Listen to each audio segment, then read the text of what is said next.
Hello students, welcome to Shikshami classes. कैसे हैं आप लोग? आई होप बहुत अच्छे होंगे।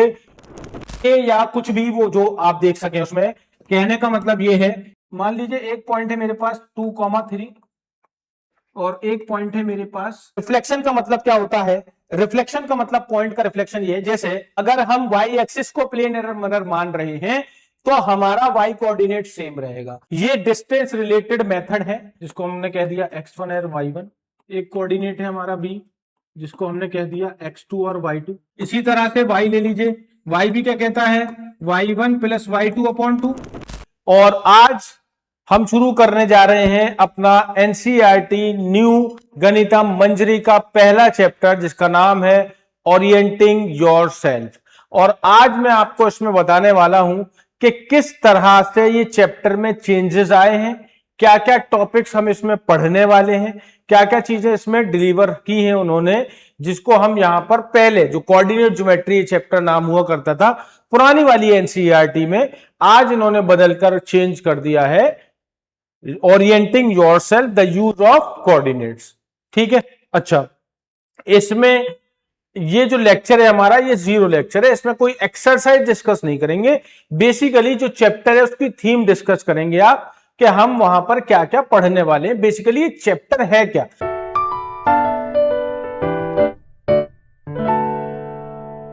ये चैप्टर किस बारे में बात करता है, इस चैप्टर में क्या क्या चीजें हम पढ़ने वाले हैं। ठीक है, तो ओरिएंटिंग योरसेल्फ या कोऑर्डिनेट ज्योमेट्री का मतलब ये होता है कि किसी भी पर्टिकुलर कोई भी ऑब्जेक्ट है उसकी हम पोजीशन बताते हैं कि भैया ये एक्स एक्सिस से कितनी दूरी पर है और ये वाई एक्सिस से कितनी दूरी पर है, उसको कहते हैं वो कोऑर्डिनेट।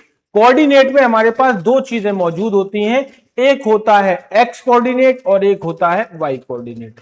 एक्स का मतलब होता है कि एक्स एक्सिस से एक्स एक्सिस पर कितनी डिस्टेंस है और वाई एक्सिस पर उसकी कितनी डिस्टेंस है।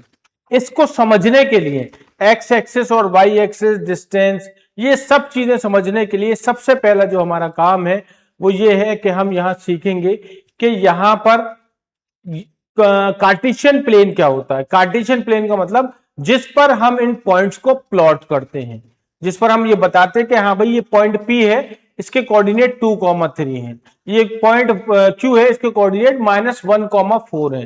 तो ये कैसे बताते हैं और किस प्लेन पर बताते हैं? तो ये 2D प्लेन है। 2D प्लेन का मतलब 2 डायमेंशनल, यानी कि 2 डायमेंशन होंगी, एक एक्स और एक वाई, बस। ठीक है, तो यहां पर मैं आपको इसमें बता दूं कि हमारे पास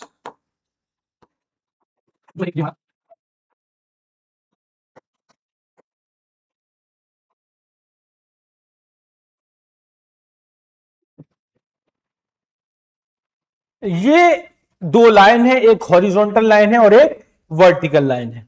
तो ये जो हॉरिजॉन्टल लाइन है इसको मैं कहूंगा एक्स, और ये होगा मेरा माइनस का एक्स, और ये होगा मेरा वाई, और ये होगा मेरा माइनस का वाई। जहां पर ये दोनों लाइन इंटरसेक्ट कर रही हैं वो पॉइंट है मेरा ओ, जिसको मैं कहूंगा ओरिजिन। ये जो पॉइंट है मेरा क्या कहलाएगा? This point belongs to origin. क्या है? ये मेरा ओरिजिन है। और इस ओरिजिन के जो कोऑर्डिनेट होते हैं वो 0,0 होते हैं। मतलब ये वो पॉइंट है जहां पर एक्स एक्सिस, ये पूरा हमारा एक्स एक्सिस है और ये हमारा वाई एक्सिस है, ये जहां पर इंटरसेक्ट कर रहे हैं वो पॉइंट कहलाता है ओरिजिन। और उस ओरिजिन को जो हम बिलोंग करते हैं, बताते हैं, जो इसके कोऑर्डिनेट होते हैं कि भाई इस ओरिजिन पर एक्स की वैल्यू क्या होगी और इस ओरिजिन पर वाई की वैल्यू क्या होगी। तो यहां एक्स और वाई दोनों क्या होते हैं? 0,0। ये हमारा कार्टेशियन प्लेन कहलाता है। ये 4 पार्ट में डिवाइड हो चुका है। इन 4 पार्ट्स का नाम होता है क्वाड्रेंट। ये जो पार्ट है हमारा, ये है हमारा फर्स्ट क्वाड्रेंट, और ये है हमारा सेकंड क्वाड्रेंट, और ये है हमारा थर्ड क्वाड्रेंट, और ये है फोर्थ क्वाड्रेंट। समझे बात को? इस क्वाड्रेंट में ये जो पहला क्वाड्रेंट हमारा आता है, यहां से यहां तक, ओरिजिन से ओरिजिन से लेफ्ट राइट की तरफ आप जाओगे तो पॉजिटिव वैल्यू मिलेगी, ओरिजिन से अबव जाओगे तो भी पॉजिटिव मिलेगा। तो यहां से यहां तक ये भी पॉजिटिव वैल्यू दे रहा है, यहां से यहां तक ये भी पॉजिटिव वैल्यू दे रहा है। इसका मतलब ये जो फर्स्ट क्वाड्रेंट है इसमें एक्स भी पॉजिटिव और वाई भी पॉजिटिव। क्या x की भी वैल्यू पॉजिटिव होगी और y की भी वैल्यू पॉजिटिव होगी। पहले x कोऑर्डिनेट लिखा जाता है, बाद में y कोऑर्डिनेट लिखा जाता है हमेशा। अब इधर आ जाओ, ओरिजिन से लेफ्ट चलोगे तो x निगेटिव होगा और ओरिजिन से ऊपर जाओगे तो y पॉजिटिव होता है। इसीलिए सेकंड क्वाड्रेंट में x निगेटिव होगा और y पॉजिटिव होगा। क्लियर? ओरिजिन से लेफ्ट जा रहे हैं तो x निगेटिव है, ओरिजिन से डाउन आ रहे हैं तो एक्स वाई भी निगेटिव है। तो थर्ड क्वाड्रेंट में x और y दोनों नेगेटिव होते हैं। समझ में आ गई है बात? ये हो गया। और फोर्थ क्वाड्रेंट में ओरिजिन से राइट जा रहे हैं तो x पॉजिटिव, ओरिजिन से डाउन आ रहे हैं तो y नेगेटिव। तो ये है हमारा representation for first, second, third and fourth quadrant. इसको आप ऐसे भी लिख सकते हो कि यहां x ग्रेटर देन 0 और y ग्रेटर देन 0 होगा, यानी यहां भी x भी पॉजिटिव और y भी पॉजिटिव। इस सेकेंड क्वाड्रेंट में x निगेटिव हो जाता है और y पॉजिटिव रहता है। यहां x भी निगेटिव है और y भी निगेटिव है। यहां आप देखोगे तो x पॉजिटिव है और y कैसा है? निगेटिव है। तो ये हमारे चारों क्वाड्रेंट्स की बात है जिसको हम यहां पर आपको बता दिए हैं कि भाई ये हमारा कार्टेशियन प्लेन है। ये कौन सा प्लेन है? इसको हम कहते हैं कार्टेशियन प्लेन।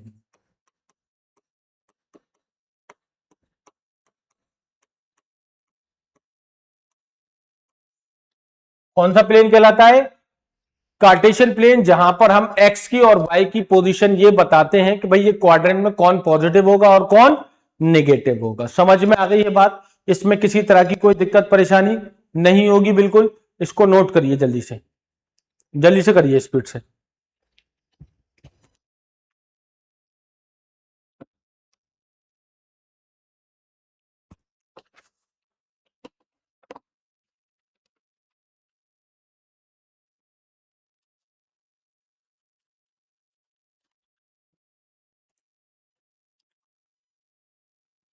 एक चीज और है, जो एब्सीसा और एक चीज होती है ऑर्डिनेट। एक होता है एब्सीसा और एक चीज होती है ऑर्डिनेट। एब्सीसा का मतलब होता है, इसको इधर लिख देता हूं मैं, एक्स निगेटिव और वाई भी निगेटिव। एब्सीसा का मतलब होता है एक्स कोऑर्डिनेट, मतलब ये दूसरा नाम है एक्स कोऑर्डिनेट का बेसिकली, और ये वाई कोऑर्डिनेट होता है। कहने का मतलब ये, कभी आपसे कहे कि एब्सीसा की वैल्यू 2 है तो आप मान लेना कि वो x दिया हुआ है, और अगर आपसे ये कह रहा है कि ऑर्डिनेट दे रखी है, ऑर्डिनेट 2 है, तो y की वैल्यू यहां पर उसने बता दी है। तो मतलब एब्सीसा का मतलब x कोऑर्डिनेट होता है और ऑर्डिनेट का मतलब y कोऑर्डिनेट होता है। ठीक है, ये दो चीजें हैं, इसको लिखेंगे।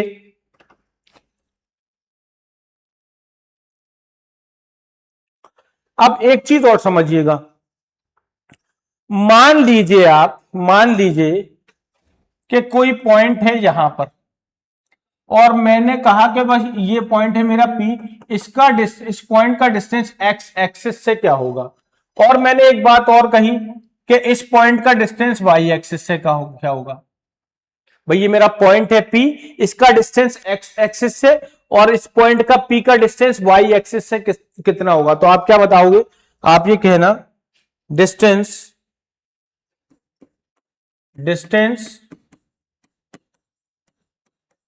of a point from x axis is called, x axis से जो डिस्टेंस होता है वो क्या होता है? y coordinate.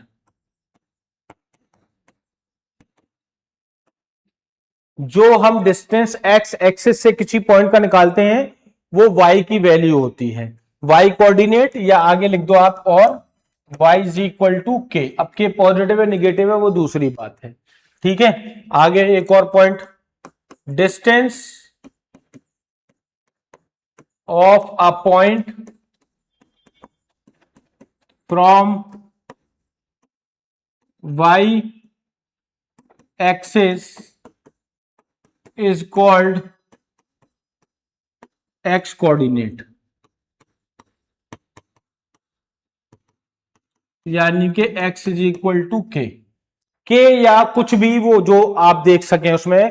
कहने का मतलब ये है कि अगर ये मेरा कार्टेशियन प्लेन है और ये मेरा पॉइंट है P और ये 2,3 है, तो इसका मतलब क्या हुआ कि ये जो लेंथ होगी पॉइंट की एक्स एक्सिस तक डिस्टेंस वो y की वैल्यू होगी, और इस पॉइंट से y एक्सिस की जो डिस्टेंस होगी वो किसकी वैल्यू होगी, x की वैल्यू होगी। तो मैंने वही लिखवाया है, distance of a point from x axis is called y coordinate. Distance of a point from x axis is called y coordinate. तो y कोऑर्डिनेट कितना है 3। Distance of a point from y axis called x coordinate, तो कितना है 2। समझ में आ गई ये बात, ये है, ठीक है ना। इसको हटा देता हूं। एक चीज और, any point lies on the x-axis, any point lies on the x-axis, the coordinate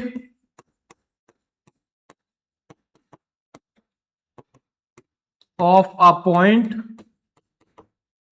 is x, 0।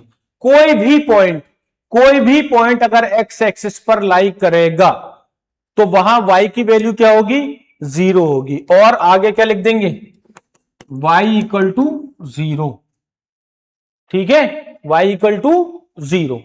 कोई भी पॉइंट जो x एक्सिस पर होगा उस पॉइंट के कोऑर्डिनेट क्या होंगे, x, 0। बेसिकली क्या है ये कि ये पूरा जो x एक्सिस है यहां पर कहीं पर भी अगर मैंने कोई पॉइंट यहां यहां यहां यहां यहां यहां कहीं भी रख दूं तो ये क्या होगा, x, 0, x, 0, x, 0, x, 0, x, 0, x, 0, कहीं भी रख दो पूरी लाइन पर x एक्सिस पर y की वैल्यू 0 होगी। इसीलिए एक बात कही जाती है, equation of x axis is y equal to 0। जो x एक्सिस की इक्वेशन होती है उसको कहते हैं y इज इक्वल टू 0। समझ में आ गई बात। एक लाइन और लिखवाऊंगा,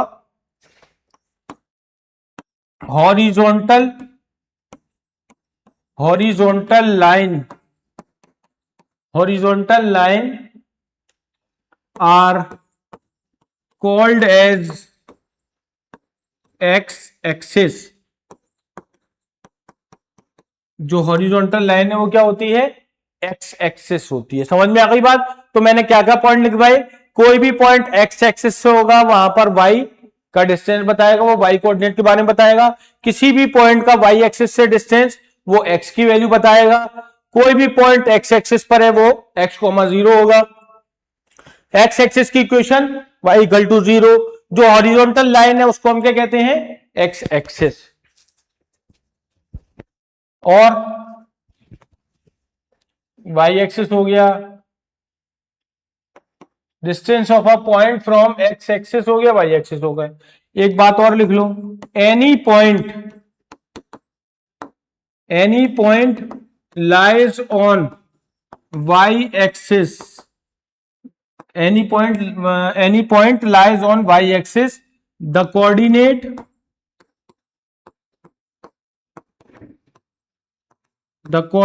of a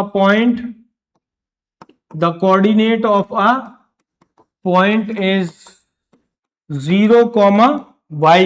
मतलब अगर कोई भी पॉइंट y एक्सिस पर है, वो कहीं पर भी है, किसी भी लोकेशन पर है लेकिन है y एक्सिस पर, तो वहां x कोऑर्डिनेट 0 हो जाएगा, x की वैल्यू 0 होगी, ठीक है।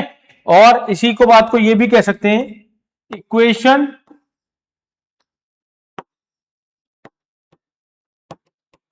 Equation of y axis is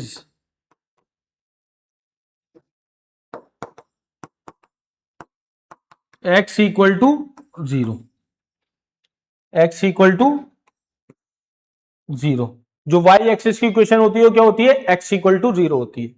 coordinate of origins, coordinate of origin is 0,0। जो ओरिजिन है उसके कोऑर्डिनेट्स क्या होते हैं मेरे बच्चों, 0,0 होते हैं। ये जो पार्ट मैं आपको पढ़ा रहा हूं, ये जो बात मैं आपको बता रहा हूं, इस पार्ट को पढ़ने के बाद पूरा चैप्टर कहीं पर भी किसी तरह की कोई दिक्कत नहीं आने वाली है। पूरा चैप्टर एकदम बहुत बढ़िया तरीके से क्लियर हो जाएगा कि भैया अब सब कुछ पढ़ लिया है। अब जो भी चीजें चैप्टर में दिखाई देंगी, जो भी किसी भी तरह का क्वेश्चन वहां पर दिखेगा, आप उस सारे क्वेश्चंस को कर लोगे, उन सारे चैप्टर को कर लोगे बहुत ही बढ़िया तरीके से। ठीक है, पूरे चैप्टर को उड़ा दोगे, क्योंकि पूरे चैप्टर की कहानी मैं इस लेक्चर में आपको बताने वाला हूं। ठीक है, ठीक है, एक पॉइंट और लिख लो, the intersection point of x axis and y axis are called as origin. जहां पर x एक्सिस और y एक्सिस के इंटरसेक्शन पॉइंट मिलते हैं, उस पॉइंट को कहते हैं ओरिजिन। हमने बताया भी था कि भैया x एक्सिस और y एक्सिस जहां मीट कर रही है वही पॉइंट हमारा ओरिजिन है। ये पहली एक्सरसाइज की पूरी कहानी यहां पर मैंने आपके इस पूरे स्लाइड में बता दी है आपको कि भैया ये चीजें हैं जो वहां पर आपको दिखाई देंगी। सारी की सारी चीजें समझ रहे हैं, सारी की सारी चीजें यही हैं जो मैंने आपको यहां पर बता दी है। क्लियर हो गई ये बात, ये है। अब आ जाइए आप अगले पार्ट पर। तो बेटा इसके बाद बात करेंगे हम डिस्टेंस बिटवीन टू पॉइंट्स की। डिस्टेंस बिटवीन टू पॉइंट्स का कॉन्सेप्ट ये जो कि बहुत इंपॉर्टेंट है, ये पहले क्लास 10th में था, अब इन्होंने इस कॉन्सेप्ट को यहां 9th क्लास में जो आपकी नई बुक आई है उसमें डाल दिया है। डिस्टेंस बिटवीन टू पॉइंट्स का बेसिकली मतलब यह है कि मान लो मैं यहां पर खड़ा हूं, मेरी जो भी पोजीशन है, एक बंदा वहां पर खड़ा हुआ है मोनू, उसकी पोजीशन कुछ और है, किसी ने आया कोई तीसरा आदमी, उससे पूछा भाई आप दोनों की डिस्टेंस क्या है, तो ना मैं बता पाऊंगा और ना मोनू बता पाएगा। इस डिस्टेंस को बताने के लिए, हम दोनों के बीच की दूरी को बताने के लिए एक फॉर्मूला बनाया गया जिसको हमने कहा डिस्टेंस बिटवीन टू पॉइंट। तो उसी को हम डिस्कस करने वाले हैं कि दो पॉइंट्स के बीच में डिस्टेंस किस तरह से निकाला जाता है। चलिए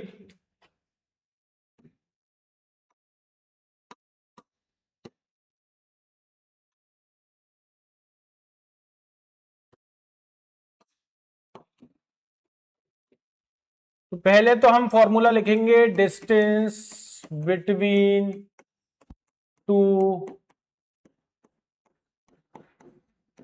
पॉइंट्स।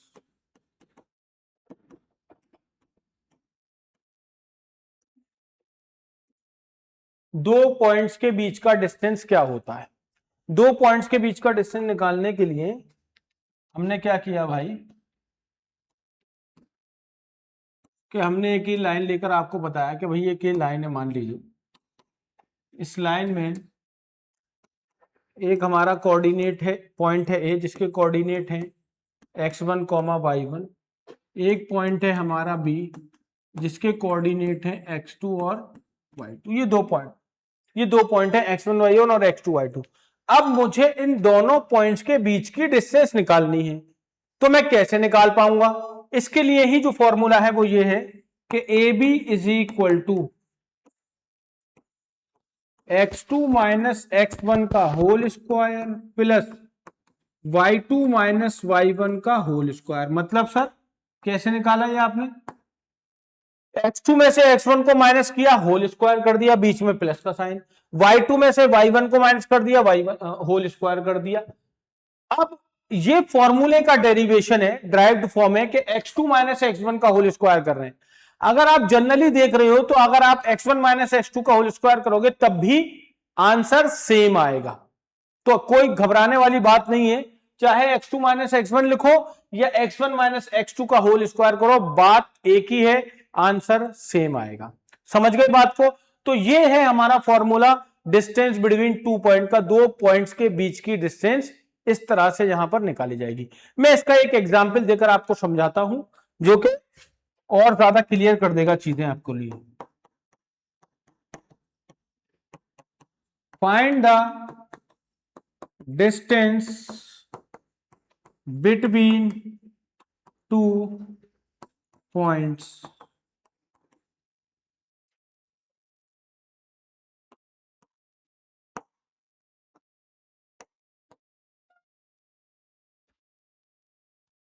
मान लीजिए एक पॉइंट है मेरे पास 2,3 और एक पॉइंट है मेरे पास 0,5। ये दो पॉइंट है, मुझे इसकी डिस्टेंस निकालनी है ए बी की, तो निकाल देंगे, कोई दिक्कत वाली बात नहीं है। तो मैं यहां पर एक डिस्टेंस निकालने जा रहा हूं ए बी।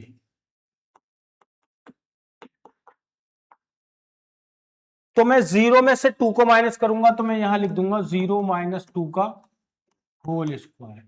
फिर यहां मैं 5 में से 3 को माइनस करूंगा तो मैं यहां लिख दूंगा 5 माइनस 3 का होल स्क्वायर। 0 में से 2 माइनस करोगे तो -2 बचेगा, होल स्क्वायर हो जाएगा। 5 में से 3 माइनस करूंगा 2 बचेगा, 2 का स्क्वायर हो जाएगा। -2 का स्क्वायर 4 होता है, 2 का स्क्वायर भी 4 होता है, 4 और 4 होता है 8। सिंप्लीफाई करोगे 2√2 और डिस्टेंस निकाल रहे हैं इसलिए यूनिट लिख दूंगा 2 यूनिट्स। अब मीटर, सेंटीमीटर, किलोमीटर जो भी है वो ये है डिस्टेंस 2√2 मीटर। तो मतलब ये जो पोजीशन है ए और बी, ये जो हमारे पास दो पॉइंट्स है ए और बी, इनके बीच की डिस्टेंस निकाली जाएगी तो कितनी आएगी? 2√2 यूनिट आएगी। समझ में आ गई बात? तो ये है। इसके बाद एक स्पेशल पॉइंट है इसका, जिसको मैं ये कहता हूं कि distance of a point from origin. किसी भी पॉइंट का ओरिजिन से डिस्टेंस क्या होगा? ओरिजिन मतलब 0,0 से। मैं यहां खड़ा हुआ हूं, ओरिजिन वहां पर है, तो भैया ओरिजिन से मेरी दूरी कितनी होगी? तो मैं इसको एक डायरेक्ट फॉर्मूला है, वो कैसे निकालेंगे वो मैं बता देता हूं आपको।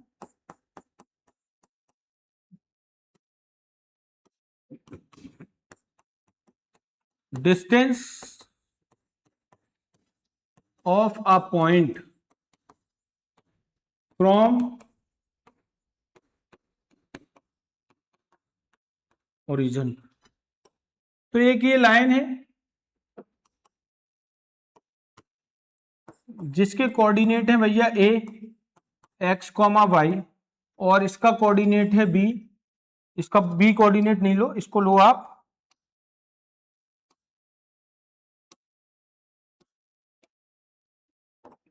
ओ, जिसके ओरिजिन के कोऑर्डिनेट होते हैं 0,0। भाई वो ओ है, दैट इज ओरिजिन, उसके कोऑर्डिनेट आप जानते हैं 0,0। तो मैं अगर ओ ए का डिस्टेंस निकालने जा रहा हूं, डिस्टेंस ऑफ ओ ए, तो बहुत ही आसानी से निकाल दिया जाएगा कि x माइनस 0 का स्क्वायर क्या होता है? X square. y माइनस 0 का स्क्वायर क्या होगा? Y square. तो कभी भी किसी पॉइंट से ओरिजिन तक की डिस्टेंस अगर आप निकाल रहे हो तो उन दोनों पॉइंट्स के स्क्वायर करो और दोनों को ऐड कर दो, वही उसका डिस्टेंस होगा ओरिजिन से। ओरिजिन के केस में निकाला जाएगा। इसका एक एग्जांपल लेता हूं, वहां से आपको बिल्कुल इमेज क्लियर हो जाएगी। कैसे? Find the distance of a point P 3,4 from origin.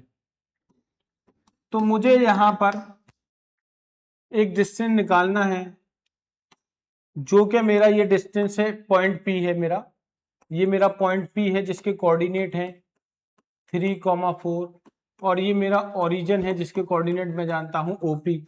तो मुझे अगर डिस्टेंस OP निकालना है तो मैं कुछ नहीं करूंगा, मैं यहाँ पर 3 का स्क्वायर करूंगा और मैं यहाँ पर 4 का स्क्वायर करूंगा।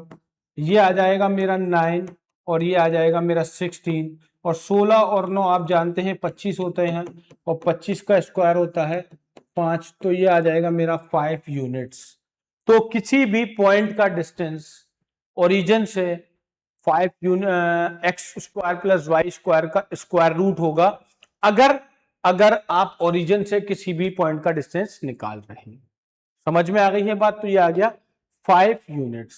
क्लियर है बात? तो ये कंसेप्ट है हमारा distance of a point from origin. एक और हमारा यहां पे बात आ जाती है जिसको हम कहते हैं रिफ्लेक्शन ऑफ अ पॉइंट। तो हेडिंग होगी हमारी हेडिंग होगी रिफ्लेक्शन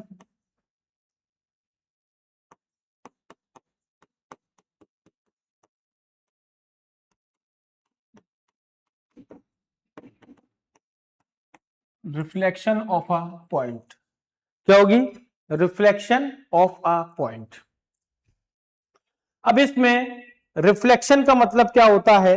रिफ्लेक्शन का मतलब पॉइंट का रिफ्लेक्शन ये, जैसे आप मिरर में अपनी स्मार्टनेस देखते हो, भाई आज तो बड़ा स्मार्ट लग रहा हूं, आज बड़े अच्छे बाल कड़े हुए हैं और बड़े अच्छे कपड़े लग रहे हैं। आप कहीं जाते हो, तैयार होते हो तो देखते हो, पास जाके देखते हो, दूर जाके देखते हो। जब पूरा अपना देखना होता है अपने आप को, तो थोड़ा सा मिरर से दूर जाके खड़े होते हो कि भाई पूरा मैं दिखाई दूं, शूज से लेके बालों तक में बिल्कुल एकदम पूरा दिखाई देना चाहिए कि कैसे लग रहा हूं प्रॉपर। लेकिन जब पास जाते हो तो सिर्फ शक्ल दिखाई देती है, चेहरा देख पाते हो अपना। तो ये क्यों हो रहा है? ये इसलिए होता है कि मिरर से जितना करीब जाओगे, मिरर में जो इमेज आएगी वो उतनी ही आपके करीब होती चली जाएगी। आप मिरर से दूर होते जाओ, आपकी इमेज भी मिरर से दूर बनती चली जाएगी। तो जितना मिरर के करीब जाओगे, इमेज आपको अपनी बड़ी दिखाई देगी, और जितना मिरर से दूर जाओगे आपकी इमेज छोटी होती चली जाएगी, मतलब इमेज मिरर के अंदर दूर होती चली जाएगी। मान लो आप मिरर से 5 मीटर दूर खड़े हो, तो मिरर के अंदर इमेज भी 5 मीटर अंदर बनेगी। आप मिरर से 2 मीटर अंदर चले गए, मिरर से 2 मीटर दूर खड़े हो, तो इमेज आपकी 2 मीटर अंदर बनेगी। सेम डिस्टेंस पर एक भी इंच का फर्क नहीं हो सकता। जितने डिस्टेंस पर आप मिरर से खड़े हो, मिरर आपको उतनी ही इमेज अंदर बनाकर दे देगा। बात को समझ में आ गई नहीं? यही तो इसी तरह से रिफ्लेक्शन का कॉन्सेप्ट जो है वो ये है कि अगर मैं यहां पर कार्टेशियन प्लेन थोड़ा सा बना लेता हूं, छोटा सा बनाऊंगा, ज्यादा बड़ा नहीं चाहिए मुझे। ये मेरा कार्टेशियन प्लेन है और मैं ये कह रहा हूं कि यहां पर एक पॉइंट है जिसके कोऑर्डिनेट है 2,3। क्या है? 2,3। और मैंने यहां पर एक बात कही, if we consider X axis as a mirror, then the reflection of a point P 2,3 is P dash. अगर मैं इस एक्स एक्सिस को क्या मान लेता हूं? मिरर मान लेता हूं। तो इस पॉइंट की मिरर इमेज यानी रिफ्लेक्शन कहां पर होगा? तो इसका रिफ्लेक्शन जो होगा ना मेरे बच्चों, P डैश, वो ये होगा। तो x की वैल्यू तो 2 ही रहेगी, लेकिन y -3 हो जाएगा। मतलब सर कि अगर ये यहां से 3 मीटर पर इमेज थी, तो इसकी यहां भी 3 मीटर पर ही इमेज बनेगी। मतलब अगर ये यहां पर y पर इस मिरर से 3 मीटर पर खड़ा है, तो यहां इमेज इसकी 3 मीटर अंदर बनेगी आकर। ये मतलब है। तो यहां 3 है तो ये -3 हो जाएगा। -3 क्यों हो रहा है? क्योंकि above the below the origin है, और below the origin y axis का साइन चेंज हो जाता है। तो इसके कोऑर्डिनेट मेरे बच्चे क्या आ जाएंगे? इसके कोऑर्डिनेट आ जाएंगे P डैश के 2,-3। लेकिन इसकी पोजीशन वही है, ये अलग इधर उधर नहीं हुआ है, तो 2 अपनी जगह रहेगा। जो एक्स एक्सिस का कोऑर्डिनेट है, जो एक्स कोऑर्डिनेट है, वो सेम रहेगा, एज इट इज रहेगा। समझ में आ गई बात? तो ये है हमारा कंसेप्ट यहां पे। अब अगर कोई ये कह दे कि सर अगर मैं ये कहूं कि भाई वाई एक्सिस को मैं मिरर मान रहा हूं तो क्या होगा? तो यहां लिखना पड़ेगा फिर आपको, if if we consider y-axis as a plane mirror या mirror, then the reflection of a point P 2,3 is P dash. अगर ये y एक्सिस मिरर की तरह काम कर रहा है तो इमेज अब इधर बनेगी। तो जब इधर बनेगी भैया, तो अब ये जो हमारा ये 2 है x एक्सिस का, क्योंकि ये मिरर है तो अगर यहां पर ये 2 है तो इधर भी 2 होगा, लेकिन अब ये इधर क्या होगा -2, लेकिन यहां पर ये y था तो इधर ये y3 ही रहेगा। क्यों? क्योंकि जो यहां होगा y वो ही यहां पर होगा। तो यहां से हमने एक चीज ये सीखी सर जी कि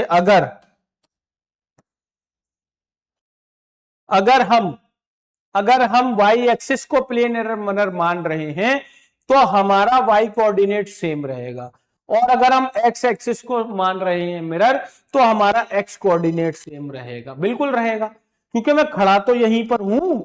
इमेज मेरी अगर प्लेन मिरर के अंदर बन रही है और मिरर x एक्सिस पर रखा हुआ है तो मेरी x एक्सिस की y एक्सिस ही तो चेंज होगा, x तो मैं यहीं पे खड़ा हुआ हूं। और अगर मैं इधर की तरफ इमेज बना रहा हूं y एक्सिस पर वर्टिकली, तो भैया अब मेरा x एक्सिस चेंज हो जाएगा, क्योंकि y पे तो मैं अपनी जगह पे खड़ा हुआ हूं। तो याद रखें, जब भी रिफ्लेक्शन ऑफ अ पॉइंट निकालेंगे फ्रॉम x एक्सिस से तो the x coordinate will be same and the reflection of a point from y axis then the y coordinate will be same। समझ में आ गई ये बात? ये है हमारे रिफ्लेक्शन ऑफ अ पॉइंट का कॉन्सेप्ट। बिल्कुल क्लियर होगा, कोई दिक्कत वाली बात नहीं होगी। ठीक है, चलिए इसके बाद अगले कॉन्सेप्ट पर जाएंगे इसके, जो कि अगला कॉन्सेप्ट है इसका कोलिनियरिटी। क्या है? कोलिनियरिटी। देखो, लिखो, क्या लिखोगे?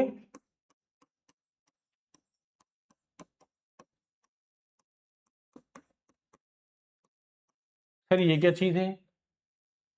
ये कुछ इस तरह की चीज है मेरे बच्चों कि अगर मेरे पास एक ये स्टाइलस है मेरे पास, मैं इस पे 3 पॉइंट लगा दूं, एक यहां पर, एक यहां पर, एक यहां पर, तो मैंने क्या कहा भाई कि क्या मैंने इन तीनों पॉइंट्स का इसी स्टाइलस पर लगाया है?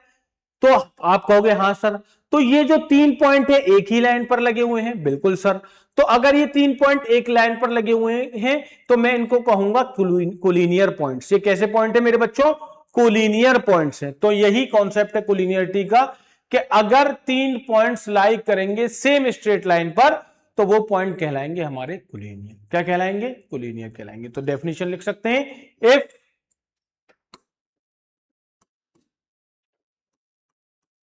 if 3 points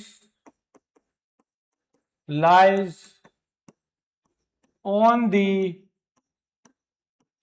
same straight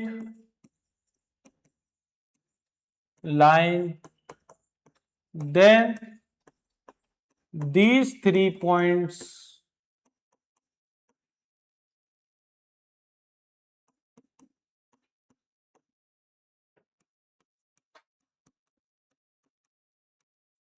are called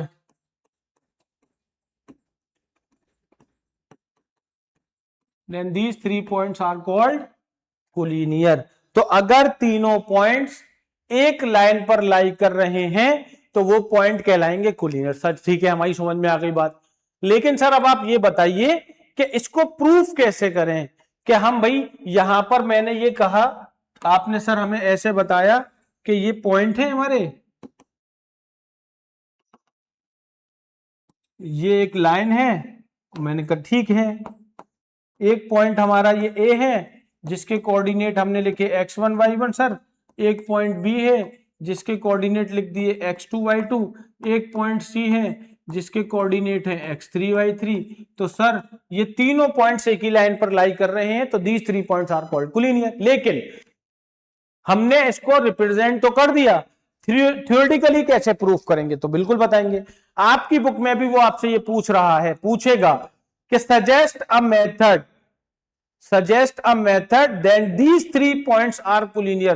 How can we prove that these 3 points are collinear? Suggest a method. आप हमें बताइए कि हम इसको कैसे प्रूव करें कि ये कोलिनियर है। आपसे मेथड सजेस्ट करवा रहा है, तो मैं आपको दो मेथड बताऊंगा, दो मेथड मैं आपको यहां पर बताने वाला हूं। मेथड 1 डिस्टेंस रिलेटेड, किससे रिलेटेड है?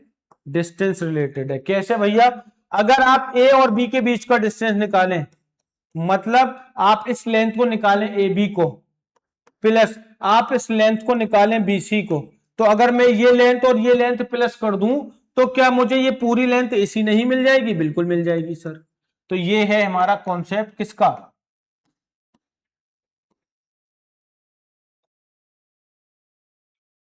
ये डिस्टेंस रिलेटेड मेथड है, जिसमें हम 3 पॉइंट्स को ये बता सकते हैं कि अगर ए बी और बी सी के डिस्टेंस का सम ए सी के बराबर आ जाए, मतलब ये तीनों पॉइंट्स कोलिनियर हैं। एक मेथड ये है। एक मेथड और बताऊंगा, थोड़ा सा वो अपर लेवल है, लेकिन आप उस पर स्टार लगा लीजिएगा, लेकिन मेथड अच्छा है, मेथड समझने में कोई दिक्कत वाली बात नहीं है। ठीक है, मेथड 2, ठीक है, इस पे आप स्टार बना लेना, और ये कहलाता है हमारा स्लोप मेथड। स्लोप से हम बताएंगे सर ये स्लोप क्या चीज है। मेरे लाडलों बच्चों, स्लोप ये है मेरे प्यारे बच्चों कि अगर एक्स एक्सिस से कोई लाइन कितने इंक्लिनेशन पे, इंक्लिनेशन मतलब कितनी टेढ़ी है, इतनी है, इतनी है, ऐसी है, ऐसी है, कितनी है, तो ये एक्स एक्सिस से कितना इंक्लिनेशन पर है, ये कौन बताता है? स्लोप बताता है। स्लोप कौन होता है? एंगल होता है। तो जैसे स्लोप, अगर मैं स्लोप कंसेप्ट बताऊंगा तो जितने इंक्लिनेशन पे ये है उतने ही इंक्लिनेशन पे ये है, तो अगर इनका इंक्लिनेशन सेम है तो इनका स्लोप क्या होना चाहिए? सेम होना चाहिए। तो अगर कभी भी 3 पॉइंट्स एक ही लाइन पर हैं तो उनके जो स्लोप्स होंगे वो बराबर होंगे। सर स्लोप कैसे निकालते हैं वो मैं बताऊंगा। स्लोप ऑफ ए बी कैसे निकालते हैं? स्लोप ए बी का स्लोप निकालने के लिए इनके जो दो कोऑर्डिनेट हैं वो चाहिए होंगे हमें, तो न्यूमरेटर में y2 माइनस y1,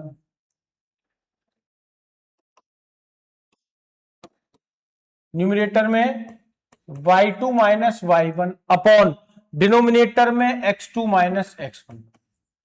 ये किसका स्लोप आ गया आपके पास? ये स्लोप आ गया आपके पास ए बी का। किसका आ गया? ए बी का। इसी तरह से अब आप निकाल दो स्लोप किसका? बी सी का।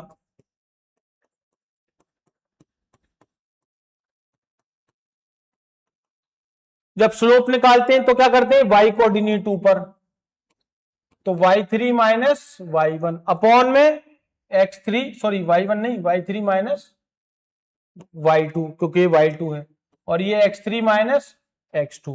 तो अगर ये पॉइंट्स कोलिनियर होंगे तो slope of A B is equal to slope of B C, दोनों कैसे आएंगे? बराबर आएंगे।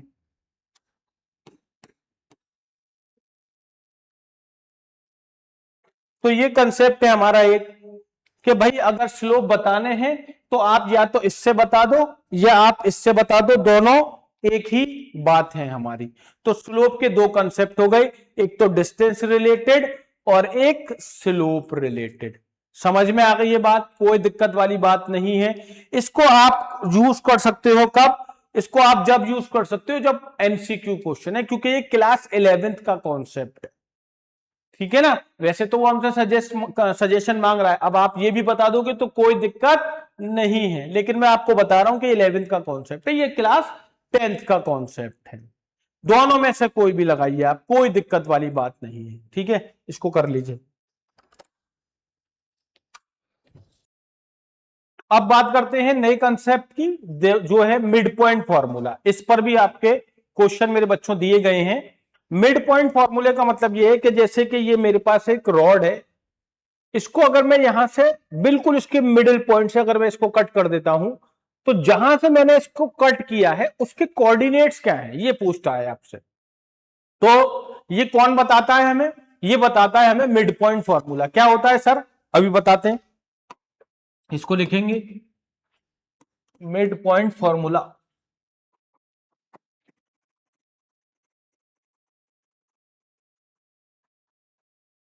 मिड पॉइंट फॉर्मूला के लिए हम मान लेते हैं कि हमारे पास एक लाइन सेगमेंट है, एक लाइन सेगमेंट ये रहा हमारे पास, जिसका एक कोऑर्डिनेट है ए, जिसको हमने कह दिया x1 और y1। एक कोऑर्डिनेट है हमारा बी, जिसको हमने कह दिया x2 और y2। ये है मेरा m, जिसके कोऑर्डिनेट है x, y। ये मेरे पास एक लाइन सेगमेंट था ए बी, इसका ये जो पॉइंट है m, ये इसका मिड पॉइंट है। इस मिड पॉइंट के कोऑर्डिनेट है x, y। यही मुझे चाहिए कि भाई ये x और y जो है ये क्या होंगे, ये मुझे बताना है। बता देंगे, कोई दिक्कत वाली बात नहीं है। तो यहां लिख लेंगे बस कि m is the midpoint of A B. M A B का मिड पॉइंट है, तो x is equal to x1 plus x2 upon 2 और y is equal to y1 plus y2 upon 2। मतलब अगर ये x निकालना है तो इसको x1 को और इसको x2 को लीजिए, प्लस कीजिए और 2 से डिवाइड कर दीजिए। y निकालना है तो y1 प्लस y2 कीजिए और 2 से डिवाइड कर दीजिए। तो यहां पर ये दोनों आपके, ये और ये हो गए आपके x कोऑर्डिनेट और y कोऑर्डिनेट। ये हो गया हमारा मिड पॉइंट फॉर्मूला। मान लीजिए क्वेश्चन ले लेते हैं, एक एग्जांपल ले लेते हैं इस पर कि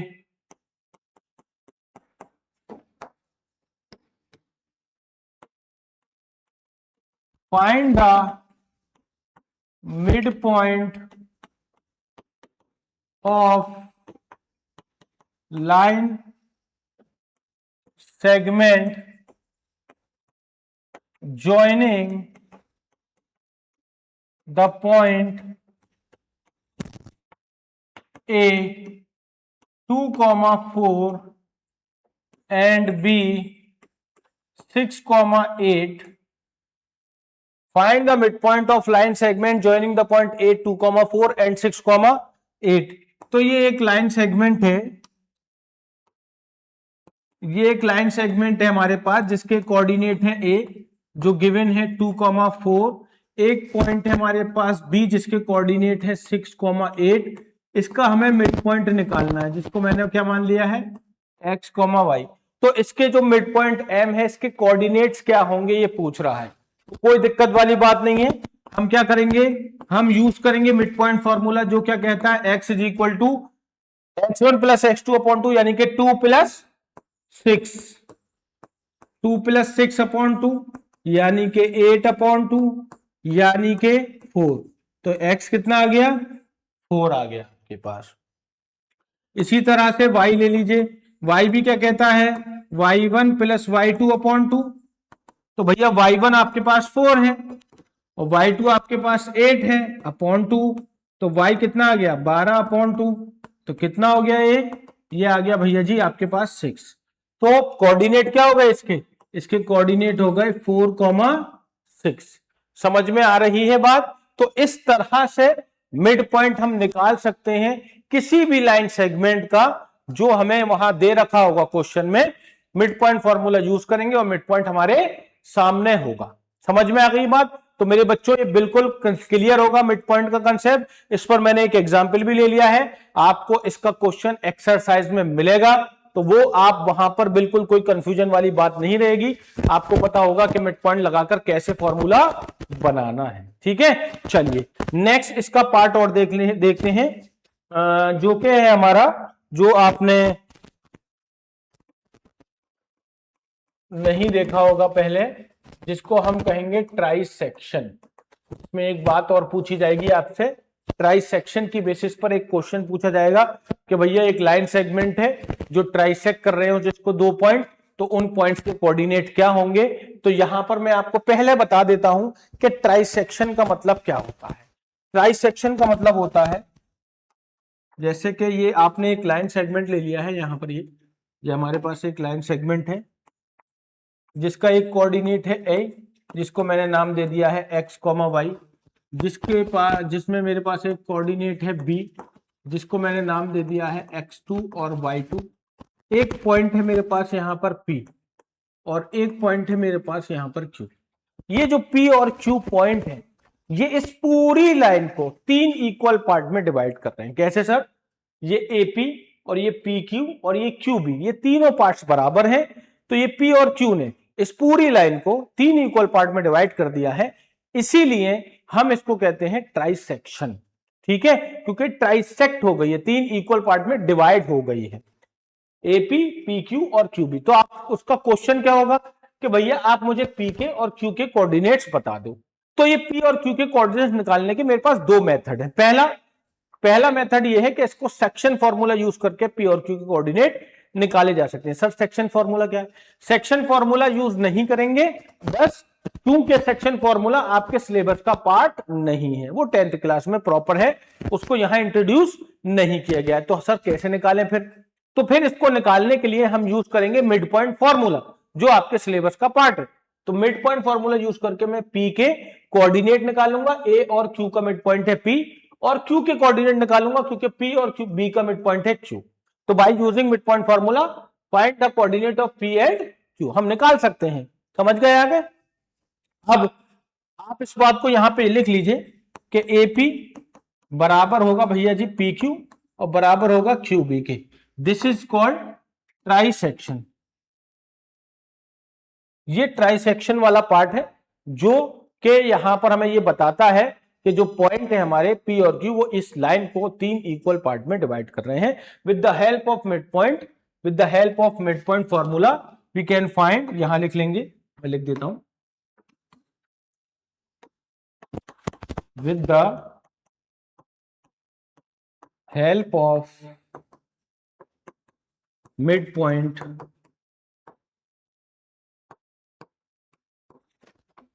formula we can find the coordinates of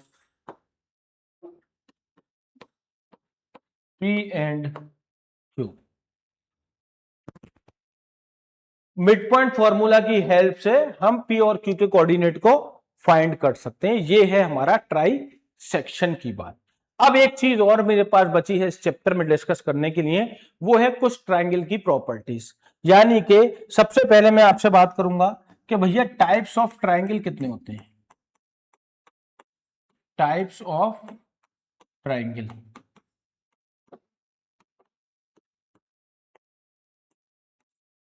सबसे पहले अगर देखें तो एक होता है हमारे पास स्केलिन ट्रायंगल, एक होता है हमारे पास आइसोसेलेस ट्रायंगल, एक है हमारे पास आइसोसेलेस राइट एंगल ट्रायंगल, एक है हमारे पास इक्विलेटरल ट्रायंगल,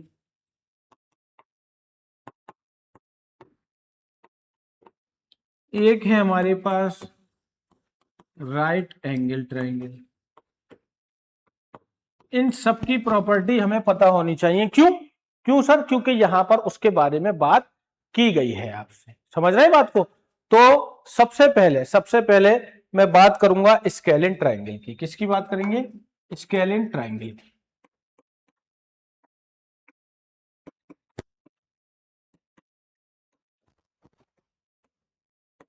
स्केलिन ट्रायंगल क्या है? All 3 sides are different or unequal length।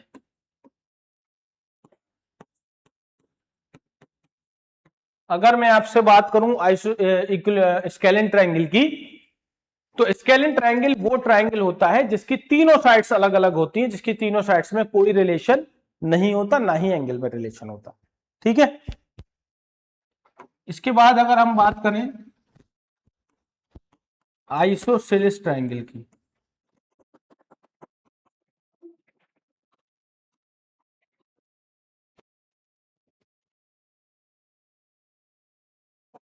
ये हमारा आइसोसेलेस ट्रायंगल है, ए बी और ये सी। इसमें क्या होता है भाई आइसोसेलेस ट्रायंगल में, के जो साइड है इसकी ए बी और दूसरी साइड जो है इसकी बी सी, ये दोनों बराबर होती हैं। मतलब ए बी और बी सी अगर बराबर हैं, कोई भी दो लेंथ अगर बराबर है आइसोसेलेस ट्रायंगल की, तो वो सॉरी किसी भी ट्रायंगल की अगर दो लेंथ बराबर हो जाए तो वो आइसोसेलेस ट्रायंगल हो जाएगा। चाहे ए बी ए सी के बराबर हो, चाहे ए बी बी सी के बराबर हो, चाहे ए सी बी सी के बराबर हो, कोई भी हो, बस दो लेंथ अगर बराबर है तो आइसोसेलेस ट्रायंगल है। तो आप यहां लिख भी सकते हैं, if two sides are equal in length, the triangle are called isosceles triangle। अगर किसी ट्रायंगल की दो साइड बराबर है तो वो आइसोसेलेस ट्रायंगल होगा। अब आ जाते हैं अगले पर, अगले ट्रायंगल पर आ जाइए, जिसको हम थर्ड कह रहे हैं, जिसको हमने नाम दिया आइसोसेलेस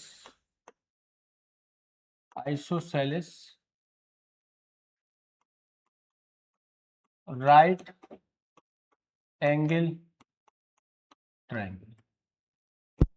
इसका मतलब क्या है भैया,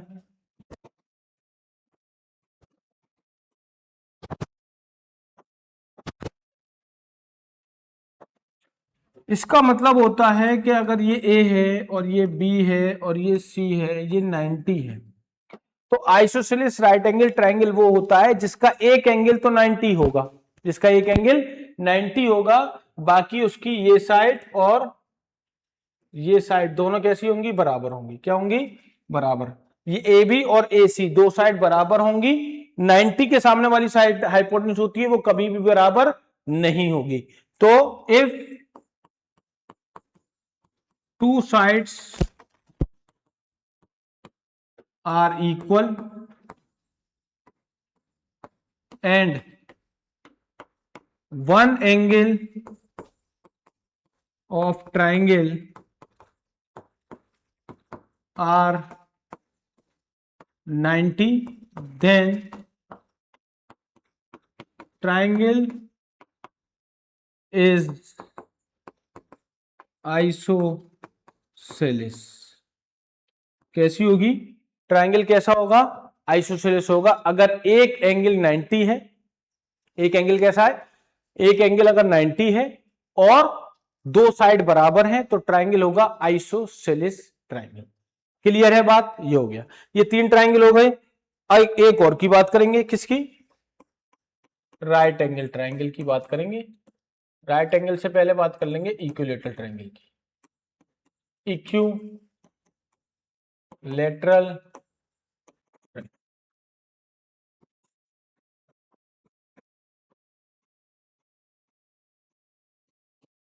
ए बी सी, ये लेंथ ये लेंथ ये लेंथ तीनों बराबर, ये 60, ये भी 60 और ये भी 60। अगर किसी ट्रायंगल की तीनों लेंथ बराबर हैं, तीनों एंगल बराबर हैं, तो वो ट्रायंगल का कहलाएगा, इक्विलेटरल ट्रायंगल कहलाएगा। ठीक है, इक्विलेटरल ट्रायंगल कहलाएगा। तो यहां लिख भी सकते हैं, if the sides, if all the sides of triangle are equal, then triangle are called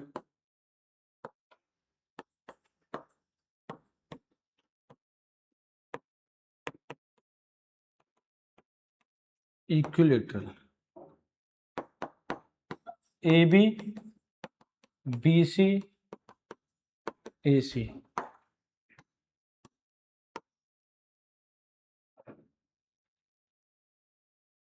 तीनों साइड्स बराबर हैं, तो जो ट्राइंगल है हमारा वो कैसा है, इक्विलेटरल है, और तीनों एंगल भी यहां पर क्या है, बराबर है। ठीक है ना। अब एक और ट्राइंगल है हमारा, वो बचा है, वो कौन सा है, उसकी हम बात करेंगे। ये फोर्थ था हमारा, 5, राइट एंगल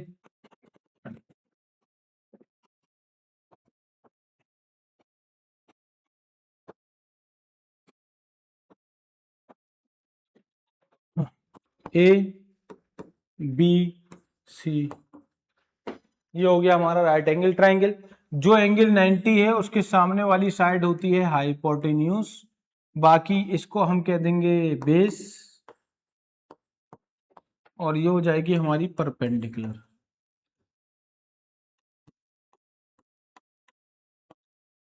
ठीक है। इसका क्या रूल होता है, if one angle of triangle are equal to 90 degree, then the triangle is called, then the triangle is are called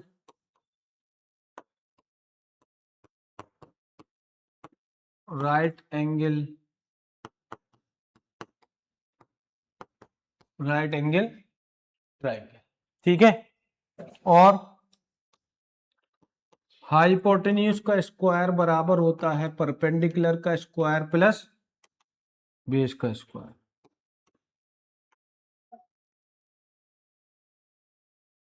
ये मतलब क्या हुआ सर इसका, ये जो हमारा हाइपोटेन्यूज है अगर हम इसका स्क्वायर करेंगे तो ये परपेंडिकुलर प्लस बेस के स्क्वायर के बराबर होगा।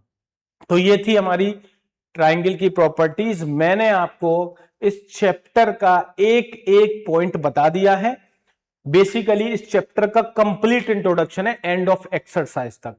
पूरे चैप्टर में जो भी आपसे बात पूछेगा वो सारी बात मेरे बच्चों मैंने यहां पर क्लियर कर दी है। अब जब आप वहां पर उस क्वेश्चन को अटेम्प्ट करने जाएंगे, जब पढ़ेंगे, तो आपको रिकॉल हो जाएगा कि भाई हमने इंट्रोडक्टरी वीडियो में सर का ये पूरी बात पढ़ी हुई है, इसको अप्रोच क्वेश्चन को इस तरह से करना है। अब क्वेश्चन की अप्रोच आपके लिए बहुत आसान हो जाएगी, वहां पे भी समझाएंगे, लेकिन यहां चीजें रिकॉल हैं तो वहां पर चीजें और ज्यादा अच्छी से समझ में आ जाएंगी, क्वेश्चन कंफ्यूजन क्रिएट नहीं कर पाएगा। तो इसीलिए सबसे पहले इस इंट्रोडक्टरी वीडियो को देखना है, उसके बाद एक्सरसाइज पर जाना है। बहुत हेल्पफुल रहेगा क्योंकि एक एक कंसेप्ट को बिल्कुल बारीकी से बेस से बताया है कि क्वेश्चन में किसी भी तरह का कोई कंफ्यूजन क्रिएट ना हो। तो जो भी लोग एक्सरसाइज पर जा रहे हैं पहले इसको देखें, उसके बाद आप पूरे चैप्टर की एक्सरसाइज को देखने जाएं। बिल्कुल एकदम क्रिस्टल क्लियर हो जाएंगी चीजें, किसी तरह का कोई दिक्कत नहीं आएगी। बेस बिल्कुल ऐसा स्ट्रांग हो जाएगा लाइक चट्टान, बिल्कुल चट्टान की तरह स्ट्रांग हो जाएगा कि भैया chapter 1 orienting yourself NB sir ने ऐसा पढ़ा दिया है कि अब इसके बाद चैप्टर 1 में कोई भी क्वेश्चन पूछ लिया जाए, कहीं से पूछ लिया जाए, ओरिएंटिंग योरसेल्फ से क्वेश्चन रुकने वाला नहीं है, एक एक क्वेश्चन उड़ा दिया जाएगा। समझ रहे हैं? तो इसीलिए ये पहला इंट्रोडक्शन देखें फिर एक्सरसाइज पर जाएं। ठीक है, सारी चीजें क्लियर कर दी हैं। अब मिलते हैं फिर अपने एक्सरसाइज के साथ। दूसरे जो भी क्वेश्चन हैं एक्सरसाइज में पूरे चैप्टर में एक एक क्वेश्चन करवाएंगे, बहुत मजा आने वाला है आपको भी और मुझे भी पढ़ाने में। ठीक है, तो चलिए फिर मिलते हैं चैप्टर 1 के साथ, नई एक्सरसाइज के साथ, नई क्वेश्चन कराएंगे। इस चीज को देखना मत भूलिएगा और अपने फ्रेंड्स में और रिलेटिव में, जूनियर में अपने बताइए कि भाई कि इस तरह का कोर्स फ्री जो सारी चीजें सारे सब्जेक्ट मिल रहे हैं शिक्षामी क्लासेस पर, उसको ज्वाइन करिए और शेयर कीजिए जितना हो सकता है। ठीक है, थैंक यू सो मच।